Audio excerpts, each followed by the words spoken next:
Baik, selamat siang adik-adik. Siang Kak. Ya, sekarang kita akan lanjutkan sesuai dari penjelasan kakak tadi. Nah, dari hasil kuesioner yang tadi adik-adik jawab tadi didapatkan masih beberapa teman kalian atau adik-adik yang masih kedisiplinannya rendah. Nah, oleh karena itu kita akan lanjutkan ke layanan yang selanjutnya, yaitu bimbingan kelompok. Nah, untuk itu Bapak akan panggil satu persatu siswa untuk maju ke depan untuk mengadakan layanan bimbingan kelompok. Nah, langsung saja ya. Untuk yang pertama, Leoni Suarsadana, silakan maju ya dulu. Suarsadana, terus ada Dista, ada Agus, ada Budi, ada Juli, terus ada Kevin, dan yang selanjutnya ada Ken. Oke, udah semua ya. Sebelumnya apakah kalian sudah pernah melaksanakan atau melakukan layanan bimbingan konseling bimbingan kelompok ini? Belum. Oke, baik. Bapak akan membacakan aturan atau aturan yang harus kalian ikuti ya. Nah, untuk waktu dulu, untuk waktu untuk 10 menit kita bisa sepakati? Bisa. Oke, kurang lebih 10 menit ya kita sepakati.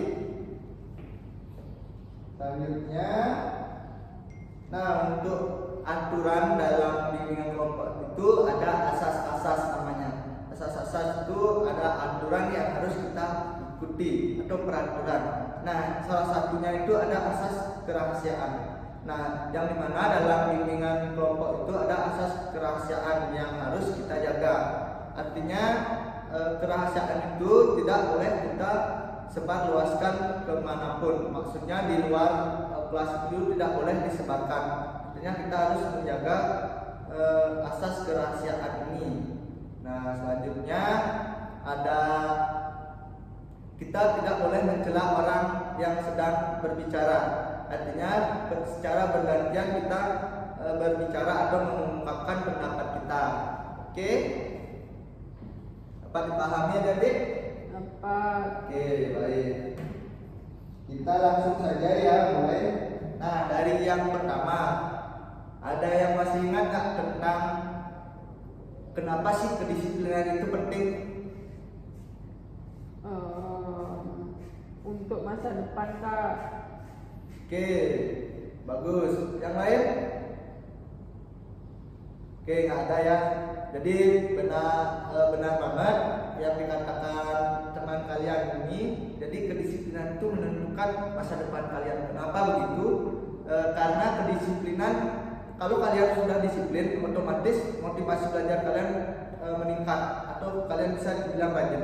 Nah, kalau kalian rajin, nah kalian bisa menentukan ke arah mana kalian akan selanjutnya. Contohnya kalian habis lulus dari sekolah ini, kalian bisa melanjutkan ke jenjang kuliah atau langsung bekerja. Nah, di sana kalian sudah bisa menentukannya seperti itu adik-adik. Nah, lanjut. Untuk pengertian kedisiplinan ada yang masih ingat? Bukan kedisiplinan itu tanggung jawab sama diri sendiri Kak. Oke, jadi benar banget ya. Kedisiplinan itu adalah sebuah bentuk tanggung jawab kepada diri sendiri, yang dimana nanti bisa menentukan kedepannya kita, seperti yang kakak tadi jelaskan, seperti itu. Nah, selanjutnya, apa sih ciri-ciri orang yang disiplin? Ada yang tahu? Kurang tahu Kak. Oke, baik. Jadi Bapak jelaskan ya. Jadi ciri-ciri orang disiplin itu dimana dia bisa bertanggung jawab atas dirinya, seperti yang adik bilang.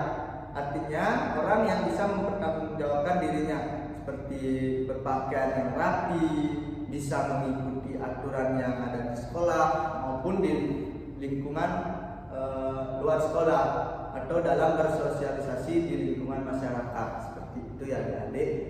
Nah, selanjutnya ada yang tahu faktor yang mempengaruhi kedisiplinan seseorang?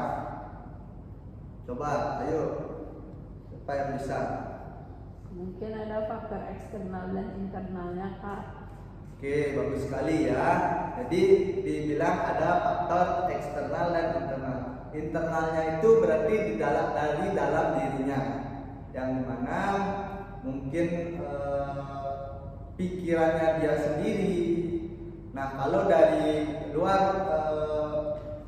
dari eksternalnya atau dari pengaruh luar, itu artinya dari lingkungan keluarga, bagaimana orang tua mendidik anaknya, terus lingkungan pergaulannya bagaimana, sehingga itu dapat mempengaruhi kedisiplinan seseorang. Oke, terus ya, kalian sudah pada mengetahui tentang kedisiplinan itu. Nah, kalau didefinisikan apa sih kedisiplinan itu? Nah, masih ada yang masih ingat gak kedisiplinan itu? Tanggung jawab pada diri sendiri, Kak. Oke, bagus. Ingat ya? Kirain sudah lupa. Nah, dari Bapak lihat dari tadi, kalian sudah sangat baik. Sudah sangat baik untuk mengikuti layanan bimbingan kelompok ini. Tapi masih ada beberapa dari teman kalian yang masih kurang aktif dalam mengikuti layanan bimbingan kelompok ini.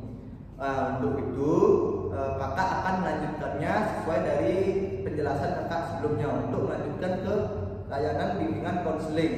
Nah, bagaimana? Apakah dari adik-adik siap untuk melaksanakannya? Siap, Kak. Oke, baik. Untuk itu Bapak akan memilih lagi ya sesuai yang kakak katakan tadi. Untuk itu untuk layanan bimbingan kelompok ini kita bisa akhiri. Untuk itu saya kakak ucapkan terima kasih banyak karena sudah mengikuti layanan ini dengan baik. Terima kasih. Untuk itu silakan dulu kembali ke tempat duduknya masing-masing.